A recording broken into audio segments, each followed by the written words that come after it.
परमेश्वर का धन्यवाद करते हैं कि जो उसने हमारे जीवन में ये समय दिया कि हम मिलकर खुदावन की प्रस्तिश, खुदावन की स्तुति आराधना कर पाए और थोड़ा समय हम उसके वचन को सुने। हालेलुया। मेरे प्रियो, प्रभु का वचन हमें बताता है कि परमेश्वर खरा न्यायी है। सब कहें, परमेश्वर खरा न्यायी है। हाँ, परमेश्वर वचन कहता है हर एक चीज का न्याय करता है। परमेश्वर हर एक चीज का न्याय करता है। कलाम कहता है, वचन में लिखा है, बाइबल में लिखा है, चाहे कोई बात छुपी हो, चाहे कोई बात खुली हो, चाहे कोई बात छोटी हो, चाहे कोई बात बड़ी हो, छोटी से छोटी, बड़ी से बड़ी, हर एक बात का परमेश्वर न्याय करता है। हर एक बात का। कलाम कहता है, यीशु मसीह कहते हैं कि मैं जल्द वापस आने वाला हूं और हर एक के काम का प्रतिफल मेरे हाथ में है। बुरा है काम, यदि बुरा है तो प्रतिफल भी क्या है? बुरा है। काम यदि अच्छा है तो प्रतिफल भी क्या है? अच्छा है। हालेलुया। मेरे चीजों, परमेश्वर हमारी हर एक बात का न्याय करता है। हर एक बात का। प्रभु के वचन में से पढ़िएगा, सब उपदेश है।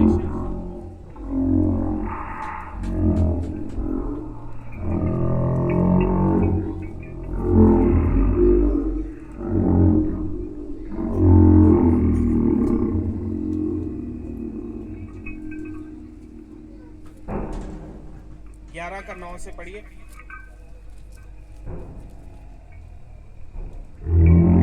हे जवान, अपनी जवानी में आनंद कर। हाँ, हे जवान, माइक ले लो। हे जवान, अपनी जवानी में आनंद कर।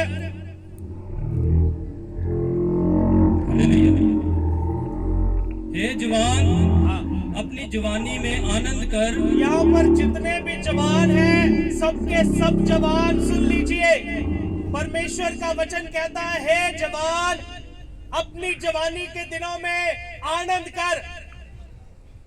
आगे, और अपनी जवानी के दिनों में मगन रह। अपनी जवानी के दिनों में मगन रह। अपनी मनमानी कर। जो मन में आता है करता रह। अपनी आंखों की दृष्टि के अनुसार चल। अपनी आंखों की दृष्टि के अनुसार चलता रहे। जैसे तुमको लगता है कि मैं ठीक करता हूँ, मैं जो करता हूँ वो ठीक है, वैसे ही परमेश्वर का वचन कहता है करता चल। परंतु ये जान रख, परंतु एक बात जान ले कि इन सब बातों के विषय परमेश्वर तेरा न्याय करेगा। इन सब बातों के विषय, कितनी बातें हैं? सारी की सारी बातों के बीच में खुदावंद हमारा न्याय करेगा। जीवित परमेश्वर हमारा न्याय करेगा। हम जो अपने माता पिता को तुच्छ जानते हैं, परमेश्वर हमारा न्याय करेगा। हम जो व्यभिचार करते हैं, परमेश्वर हमारा न्याय करेगा। हम जो चोरी करते हैं, वे परमेश्वर हमारा न्याय करेगा। हम जो कत्ल करते हैं, हत्या करते हैं, लड़ाई करते हैं, ईर्ष्या करते हैं, झगड़ा करते हैं, वैर भाव रखते हैं, हर एक बात का परमेश्वर न्याय करने जा रहा है। अभी के लिए चलना है, जैसे मर्जी चलो। परमेश्वर का वचन कहता है, बुरे काम की सजा परमेश्वर फुर्ती से नहीं देता। इस कारण मनुष्य का मन बुराई करने में लगा रहता है। उसको लगता है मुझे कौन सा सजा मिल गया, मुझे कौन सा किसी ने देख लिया है। परंतु हर एक चीज परमेश्वर के सामने रिकॉर्ड होती है। हर एक चीज परमेश्वर के सामने दर्ज की जाती है। परमेश्वर के वचन में पढ़िए, अय्यूब की पुस्तक, उसका 20 अध्याय, 20 का 27। जल्दी। आकाश उसका अधर्म प्रकट करेगा। परमेश्वर कहता है कि जो पाप हम खुले आसमान के नीचे करते हैं, चाहे किसी मनुष्य ने देखा हो चाहे नहीं देखा हो, परमेश्वर ऐसा न्यायी है कि उसके सामने ये कुदरत बोलने लग जाती है। परमेश्वर ऐसा न्यायी है कि उसके सामने उसका बनाया हुआ आकाश और धरती बोलने लग जाती है। कलाम कहता है कि जब इस धरती पर तीसरे मनुष्य ने दूसरे का कत्ल किया, कैन ने हाबिल को मार दिया, तब वचन कहता है भूमि पर पड़ा हुआ उसका लहू परमेश्वर की दुहाई देता था। मेरे अजीजों, ये सृष्टि जो भी हम देखते हैं, पेड़ के नीचे पाप किया है तो पेड़ आपके पाप को छुपाएगा नहीं, वो ज़ाहिर कर देगा परमेश्वर के आगे। अब आसमान के नीचे यदि आपने पाप किया है तो आसमान आपके पाप को यहाँ पर लिखा है कि ज़ाहिर कर देगा। पढ़िएगा दोबारा। आकाश उसका अधर्म प्रकट करेगा, आकाश आपका अधर्म प्रकट कर देगा और पृथ्वी उसके विरुद्ध खड़ी होगी। ये धरती, ये पृथ्वी हमारे विरुद्ध खड़ी हो जाएगी। जब परमेश्वर न्याय के सिंहासन पर बैठेगा, न्याय करेगा, ये कुदरती चीजें जो आप देख रहे हैं, ये पहाड़, ये पौधे, ये जानवर, ये पशु, ये सारे के सारे मिलकर हमारे पाप, हमारे अधर्म के खिलाफ खड़े होकर गवाही देंगे। हाँ, आगे। उसके घर की बढ़ती जाती रहेगी, उसके घर की बढ़ती जाती रहेगी। वह परमेश्वर के क्रोध के दिन बह जाएगी। परमेश्वर जब न्याय करेगा, जब परमेश्वर अपने क्रोध को इस पृथ्वी पर रहने वाले लोगों के ऊपर उंडेलेगा, तब हम उसमें बह जाएंगे यदि हम पश्चाताप नहीं करेंगे तो। यदि हम एकमात्र सच्चे परमेश्वर प्रभु यीशु मसीह को अपना उद्धारकर्ता करके स्वीकार नहीं करते हैं, परमेश्वर का क्रोध हमारे ऊपर उंडेला जाएगा। हम अपने पापों में पड़े हुए मरेंगे, हम अपने गुनाहों में पड़े हुए मरेंगे। हालेलुया। परमेश्वर के वचन में, कलाम में एक जगह और लिखा है कि आपके छत के बाले, आपकी छत के ऊपर जो आपने तंबू लगाए हैं और तंबू में जो लकड़ी इस्तेमाल की है, ये बाइबल में लिखा है। आपके घर की जो लकड़ी है, वो लकड़ी आपके विरुद्ध प्रचार करेगी कि आपने क्या क्या पाप गुप्त में किए हैं। खुले में किए हुए पापों को आकाश और पृथ्वी जाहिर करेगी, और गुप्त में किए हुए पापों को कलाम कहता है, वचन में लिखा है, बाइबल पुस्तक में लिखा है कि आपके गुप्त में किए हुए पापों को जो आपने अपने बंद कमरों के अंदर किए हैं, आपके दरवाजे की कड़ियां उसका प्रचार करेंगी। किसी भी सूरत में हम परमेश्वर जो सच्चा न्यायी है उससे छुप नहीं सकते हैं। बाइबल में एक नबी था, एक राजा था, जिसने एक औरत के साथ व्यभिचार किया। दाऊद नाम था उसका, और उसने चुपके से उस औरत के पति को मरवा दिया, और उसको ये महसूस हुआ कि मैंने बहुत चालाकी से पाप किया है और उसका सफाया भी कर दिया है, किसी को मालूम नहीं हुआ। अगले दिन एक परमेश्वर का दास, एक परमेश्वर का नबी उसके घर पर आ जाता है और उससे कहता है कि तूने ये पाप किया है। ये कैसे खुल गई बात, ये बात कैसे जाहिर हो गई? क्योंकि दाऊद ने तो गुप्त में किया था। ये बात जाहिर हुई क्योंकि जीवित परमेश्वर ने अपने नबी को ऊपर ये बात प्रकट की है। परमेश्वर ने उसके पास ये संदेशा देकर भेजा कि मेरे ठहराए हुए राजा के पास जाओ और उससे जाकर कहो कि तुमने पाप किया है। जैसे आज हम आपके बीच में इकट्ठा हुए हैं और हम आपसे तौबा की गुहार लगाते हैं, हम आपसे मसीह यीशु में विनती करते हैं, यीशु मसीह के साथ मेल मिलाप कर लो। यदि आप उद्धार पाना चाहते हैं, यदि आप बचना चाहते हैं, यदि आप पापों की क्षमा चाहते हैं, तो यीशु मसीह के साथ मेल मिलाप कर लीजिए। यीशु मसीह एकमात्र रास्ता है हमारे उद्धार के लिए, हमारे मुक्ति के लिए। वचन में लिखा है प्रेरितों के काम 4:12 में कि इस धरती के ऊपर, आकाश के नीचे, मनुष्य के बीच में कोई दूसरा नाम नहीं दिया गया जिसके द्वारा हम उद्धार पाते हैं। केवल एक ही नाम है, जिसका नाम है यीशु मसीह। यीशु मसीह, यीशु मसीह, यीशु मसीह वो नाम है जिसके द्वारा हम मुक्ति पाते हैं। यीशु मसीह वो नाम है जिसके द्वारा हम उद्धार पाते हैं। उद्धार का परिभाषा क्या है? मुक्ति का परिभाषा क्या है? मुक्ति का परिभाषा है जब हम किसी चीज से जकड़े हुए हैं और उससे हम छूट जाते हैं, उसको मुक्ति कहा जाता है। उद्धार उसे कहते हैं यदि हम किसी चीज से जकड़े हुए हैं, उससे यदि हम छूट जाए तो उससे उस चीज से हमारा उद्धार हो जाता है। हमें पापों से उद्धार चाहिए। यीशु मसीह के नाम का अर्थ है कि वह अपने लोगों को उनके पापों से उद्धार दिलाएगा। जो यीशु मसीह को ग्रहण करते हैं, यीशु मसीह को अपना मुक्तिदाता करके स्वीकार करते हैं, वो सब उद्धार पाते हैं, वे मुक्ति पाते हैं, उनकी जिंदगियां बदल जाती है, उनके जीवन से पाप और बुराई दूर हो जाती है, वो ईर्ष्या करना बंद कर देते हैं और उनका हृदय मसीह प्रेम के साथ भर जाता है। हालेलुया।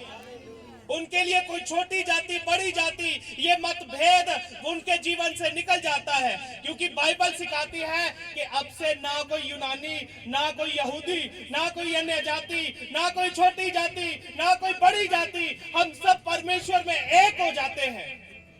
ये जो फर्क मनुष्य करता है कि ये छोटी जाति है, ये बड़ी जाति है, मसीह उस भेदभाव को खत्म कर देता है। हालेलुया। कलाम कहता है हम सब एक साथ मिलकर मसीह की देह है, मसीह का एक शरीर है। हालेलुया। मेरे अजीजों, यीशु मसीह ही क्यों, कोई और देवी देवता क्यों नहीं, कोई और ईश्वर क्यों नहीं? बाइबल बताती है कि बिना लहू बहाए पापों की क्षमा नहीं हो सकती है।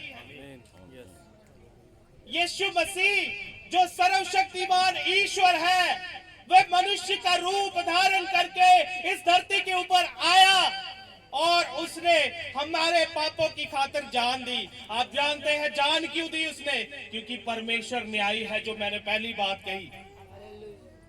परमेश्वर यदि हमारे पापों की सजा हमें नहीं देता है तो परमेश्वर अन्यायी ठहरता है। इसलिए वो खुद देह धार कर मनुष्य का रूप लेकर इस पृथ्वी पर आया कि मैं खुद ही इनके पापों का भार अपने ऊपर उठा लूंगा। क्या करे? सजा भी देना है, न्याय भी करना है और इनको माफ भी करना है। यदि सजा ना दूं तो मैं अन्यायी ठहरूंगा, यदि मैं ऐसे ही माफ कर दूं तो न्यायी नहीं ठहरूंगा। इसलिए सजा भी दी। हम सब के पापों को उठाकर यीशु मसीह ने सजा उठाई है। प्रभु के वचन में से पढ़िए, रोमियो 6 अध्याय उसका 23 आयत।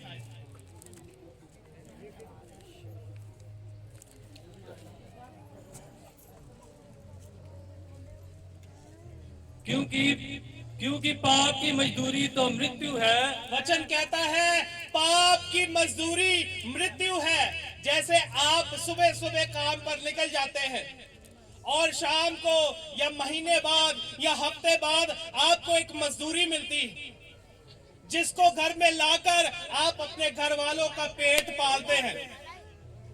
वैसे ही जो व्यक्ति पाप करता है, बाइबल बताती है उसकी एक मजदूरी है, उसकी एक तनख्वाह है जो उसे मिलेगी। वो क्या है? वो है मृत्यु। मृत्यु। और ये मत सोचिए कि इस पृथ्वी की मृत्यु हो जाएगी और हमारा जो है किस्सा खत्म हो जाएगा। इधर से जाने के बाद हमारा दो तरह का जीवन हो सकता है। उद्धार पाए हैं तो आराम में जाएंगे, उद्धार नहीं पाए हैं तो सदा की आग में जलेंगे। उसको नरक कहा जाता है। वो परमेश्वर का न्याय है। यहाँ पर लिखा है पाप की मजदूरी मृत्यु है। आगे, परंतु परमेश्वर का वरदान हमारे प्रभु यीशु मसीह में अनंत जीवन है। हमारे प्रभु यीशु मसीह में अनंत जीवन है। पाप करते रहोगे तो मृत्यु मिलेगी, यीशु मसीह को अपना उद्धारकर्ता मानोगे तो जीवन पाओगे। हालेलुया। यीशु मसीह ही क्यों? यीशु मसीह ही क्यों? कोई और क्यों नहीं? क्योंकि यीशु मसीह ने आपके और मेरे पापों को उठाकर हमारी सजा ले ली। हालेलुया। वो जो मृत्यु, जो मेरी तनख्वाह थी, वो यीशु मसीह ने ले ली। लोगों ने उसको टेस्टिफाई किया, उसके विषय में गवाही दी। देखो, परमेश्वर का लेला, परमेश्वर का मेमना जो जगत के पाप को अपने ऊपर उठाते हुए लिए चलता है। उसे मेमना क्यों कहा गया? मेमना उसे इसलिए कहा गया क्योंकि पुराने समय से हमारे पुरखा, हमारे बाप दादे, उनके बाप दादे और उनके बाप दादे और उनके भी बाप दादे और उनके भी बाप दादे जानवर और पशुओं की बलियां चढ़ाते थे पापों के प्रायश्चित के लिए।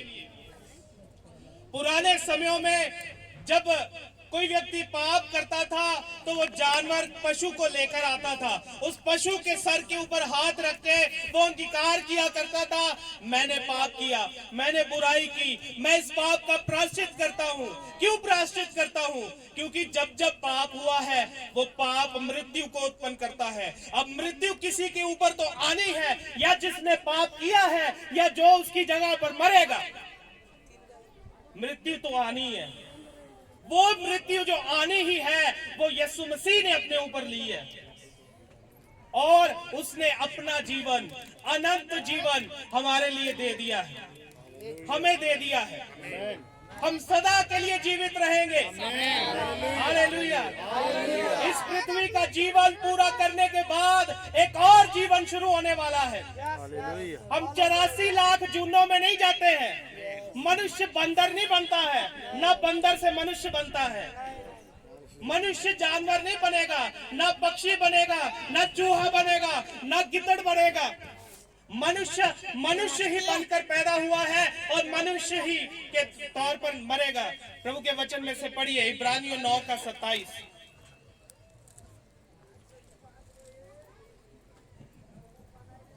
स्पीड ना, फटाफट माइक लो।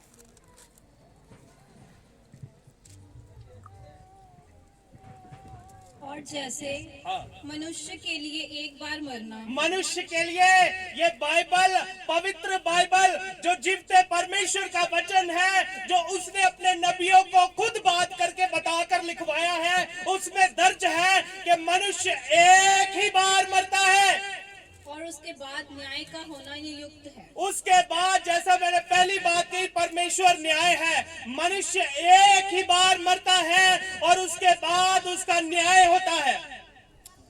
हालेलुया। जब कोई मर जाता है तो उसकी तस्वीर के नीचे लिख दिया जाता है स्वर्गवासी। और तस्वीर के नीचे स्वर्गवासी लिखने से कोई स्वर्ग नहीं जाएगा। प्रभु का दास पौलुस लिखते हैं, जीते जी अपनी मुक्ति के काम को पूरा करें। कैसे करेंगे? प्रभु के दास के पास आए। जो प्रभु के दास यहाँ पर सेवा करते हैं उनके पास आए, उनसे आकर पूछे, प्रभु के दास मैं मुक्ति पाने के लिए क्या करूं? वे आपको बताएंगे, यीशु मसीह के सामने अपने पापों को अंगीकार करो, तौबा करो, बपतिस्मा लो। बपतिस्मा लेने का अर्थ क्या है? कि अब मैं पापों के जीवन में मर गया हूं, देखो मैं पानी में दफन हो गया। जैसे मरने के बाद लाश को जमीन में दफन किया जाता है, बपतिस्मा यूनानी भाषा का शब्द है जिसका अनुवाद है दफन हो जाना, या किसी चीज से चारों ओर से घिर जाना। मिट्टी में तो मिट्टी से गिर गए तो मिट्टी का बपतिस्मा, पानी में गिरे तो पानी का बपतिस्मा। हालेलुया। तो बपतिस्मा माने मैं अपने पापमय जीवन के लिए अब से मर गया। जब पानी से निकला मैं अब एक नया व्यक्ति हूँ, मैं अब एक नया जीवन पाया हुआ व्यक्ति हूँ। मेरी चाल बदल गई, मेरी सोच बदल गई, मेरी भाषा बदल गई। मैं गालियां देता था, मैं निंदा करता था, मैं व्यभिचार करता था, मैं चोरी करता था, मैं हत्या करता था, मैं ईर्ष्या करता था, मैं झगड़े करता था। तमाम पाप मेरे जीवन से निकल गए। हालेलुया। और फिर कलाम कहता है, रोमियो 8:1 पढ़िए।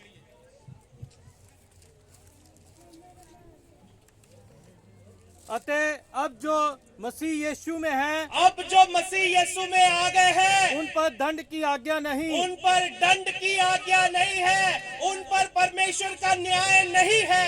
न्याय नहीं है तो सजा भी नहीं है। हालेलुया। क्योंकि उनके पापों को किसी ने उठा लिया है। हालेलुया, यीशु मसीह उसका नाम है, यीशु मसीह उसका नाम है। मेरे अजीजों, यीशु मसीह अंग्रेजों का ईश्वर नहीं है।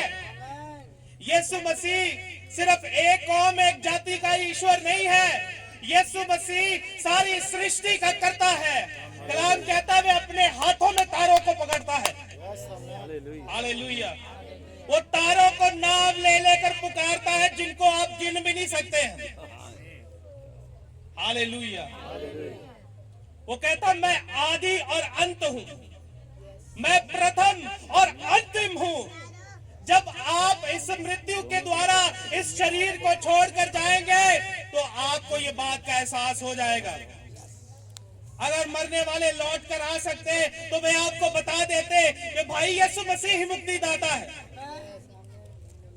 बाइबल में एक कहानी ऐसी है, दो व्यक्ति हैं, एक गरीब है एक अमीर है। गरीब, उसका शरीर जख्मों के साथ भरा हुआ है। हालेलुया, लाजर और धनी,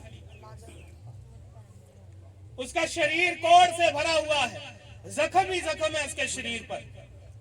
खाने के लिए रोटी नहीं है, कुछ भी नहीं है।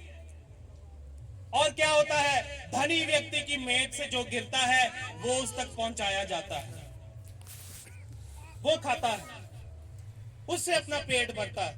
एक कुत्ता आकर उस गरीब व्यक्ति के जख्मों को चाटता है। कलाम कहता है, एक ही दिन में वो धनी भी मर गया और वे गरीब लाजर वो भी मर गया। वचन कहता है कि धनी व्यक्ति की आंखें बंद हुई और सीधी पीड़ा के स्थान में खुली।